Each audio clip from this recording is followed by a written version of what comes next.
बेईमानी का पैसा पेट की एक एक आंत फाड़ कर निकलता है। यह एक सच्ची कहानी है, कहानी को पूरा जरूर सुने। यह कहानी एक सत्य घटना पर आधारित है। गोपनीय बनाए रखने के लिए नाम और जगह बदल दिया गया है। श्री दीपक वर्मा जी, जो लखनऊ के चारबाग नामक शहर में एक मेडिकल स्टोर चलाते थे, उन्होंने अपने जीवन का एक पृष्ठ खोलकर मुझे सुनाया, जो पाठकों की आंखें भी खोल सकता है और शायद उस पाप से जिसमें वह भागीदार बनने से भी बचा सकता है। मेडिकल स्टोर अपने स्थान के कारण काफी पुराना और अच्छी स्थिति में था, लेकिन जैसे कि कहा जाता है कि धन एक व्यक्ति के दिमाग को भ्रष्ट कर देता है, और यही बात श्री दीपक वर्मा जी के साथ भी घटित हुई। श्री दीपक जी बताते हैं कि मेरा मेडिकल स्टोर बहुत अच्छी तरह से चलता था और मेरी आर्थिक स्थिति भी बहुत अच्छी थी। अपनी कमाई से मैंने जमीन और कुछ प्लॉट खरीदे और अपने मेडिकल स्टोर के साथ एक क्लिनिकल लेबोरेटरी भी खोल ली। लेकिन मैं यहाँ झूठ नहीं बोलूँगा, मैं एक बहुत ही लालची किस्म का आदमी था, क्योंकि मेडिकल फील्ड में दोगुनी नहीं बल्कि कई गुना कमाई होती है। शायद ज्यादातर लोग इस बारे में नहीं जानते होंगे कि मेडिकल प्रोफेशन में 10 रुपए में आने वाली दवा आराम से 40 से 50 रुपए में बिक जाती है। लेकिन अगर कोई मुझसे कभी 2 रुपए भी कम करने को कहता तो मैं ग्राहक को मना कर देता। खैर, मैं हर किसी के बारे में बात नहीं कर रहा हूँ, सिर्फ अपनी बात कर रहा हूँ। गर्मी के दिनों में एक बूढ़ा व्यक्ति मेरे स्टोर में आया। उसने मुझे डॉक्टर की पर्ची दी। मैंने दवा पढ़ी और उसे निकाल लिया। उस दवा का बिल 560 रुपए बन गया। लेकिन बूढ़ा सोच रहा था। उसने अपनी सारी जेब खाली कर दी, लेकिन उसके पास कुल 180 रुपए थे।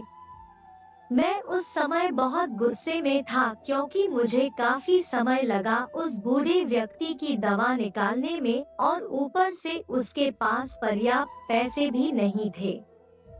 बूढ़ा दवा लेने से मना भी नहीं कर पा रहा था। शायद उसे दवा की सख्त जरूरत थी। फिर उस बूढ़े व्यक्ति ने कहा, मेरी मदद करो। मेरे पास कम पैसे हैं और मेरी पत्नी बीमार है। हमारे बच्चे भी हमें पूछते नहीं हैं।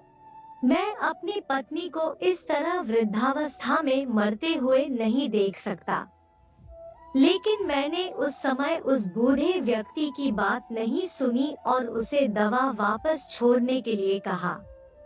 यहाँ पर मैं एक बात कहना चाहूँगा कि वास्तव में उस बूढ़े व्यक्ति की दवा की कुल राशि 120 रुपए ही बनती थी।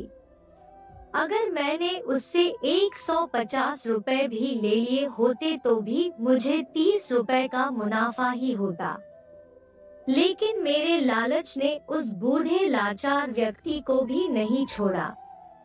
फिर मेरी दुकान पर खड़े एक दूसरे ग्राहक ने अपनी जेब से पैसे निकाले और उस बूढ़े आदमी के लिए दवा खरीदी।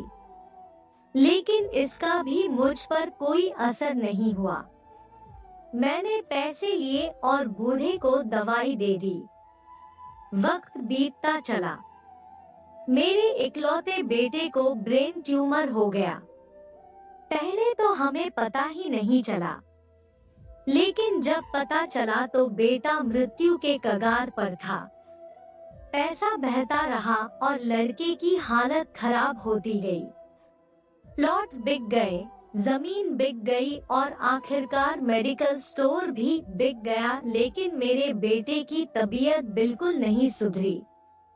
उसका ऑपरेशन भी हुआ और जब सब पैसा खत्म हो गया तो आखिरकार डॉक्टरों ने मुझे अपने बेटे को घर ले जाने और उसकी सेवा करने के लिए कहा।